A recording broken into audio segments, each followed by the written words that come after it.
Per tanggal 1 Maret tahun 2022, pemerintah mewajibkan lampiran keanggotaan BPJS Kesehatan bagi masyarakat yang ingin mengurus jual beli tanah. Kalangan warga menilai hal itu tidak relevan dan anggota DPR RI mengatakan itu hanya membebankan masyarakat. Peraturan baru itu sebagai tindak lanjut dari Instruksi Presiden, Inpres Nomor 1 Tahun 2022 untuk mengoptimalkan manfaat BPJS Kesehatan kepada seluruh masyarakat Indonesia, yang ditandatangani Presiden Joko Widodo sejak tanggal 6 Januari tahun 2022. Sebanyak 30 kementerian dan lembaga diminta untuk melakukan percepatan terhadap rekrutmen peserta BPJS Kesehatan. Kepala Humas BPJS Kesehatan M. Iqbal Anas Ma'ruf mengatakan Inpres tersebut bertujuan untuk memastikan semua penduduk, tanpa terkecuali, bisa masuk ke dalam skema jaminan kesehatan nasional. BPJS Kesehatan juga menyatakan peraturan itu sejatinya bukan untuk mempersulit. Namun, cara tersebut dinilai anggota DPR RI Komisi X Kurniasi Mufidayati justru malah menambah beban masyarakat karena berdampak pada proses administrasi banyak hal sehingga menyulitkan masyarakat untuk mengakses layanan publik.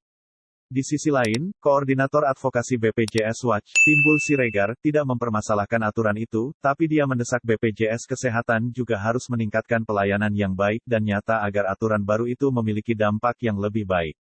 Jangan sampai kita dituntut untuk patuh sana-sini, naikin iuran, tapi pelayanannya juga nggak berjalan, ujar Timbul. Selain mengurus jual beli tanah, syarat keanggotaan aktif BPJS Kesehatan juga diberlakukan dalam pembuatan surat izin mengemudi, SIM, surat tanda nomor kendaraan, STNK, surat keterangan catatan kepolisian, SKCK, sampai menjadi persyaratan untuk calon jemaah haji dan umrah.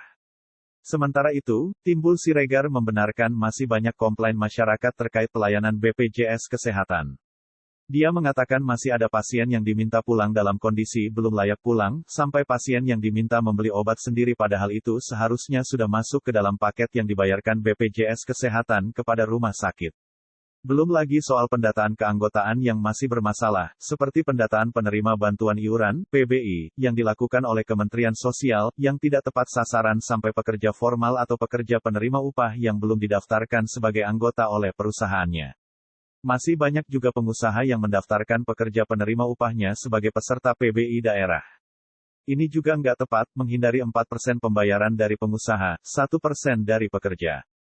PBI itu untuk rakyat miskin, kata Timbul. Oleh sebab itu, Timbul mendesak BPJS Kesehatan bersikap transparan karena rakyat yang menjadi peserta, berhak mendapatkan informasi terkait program yang diikutinya, mulai dari manfaat yang didapatkan sampai akar dari permasalahan yang dihadapi di lapangan. Dia juga pernah menyarankan BPJS Kesehatan meniru cara kerja asuransi swasta yang melayani dan membantu peserta dengan baik. Sehingga ketika pasien mengalami masalah, BPJS Kesehatan bisa mewakili pasien menghadapi pihak rumah sakit.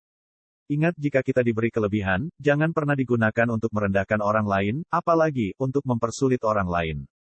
Terima kasih sudah mampir di channel ini. Jika video ini bermanfaat, jangan lupa share.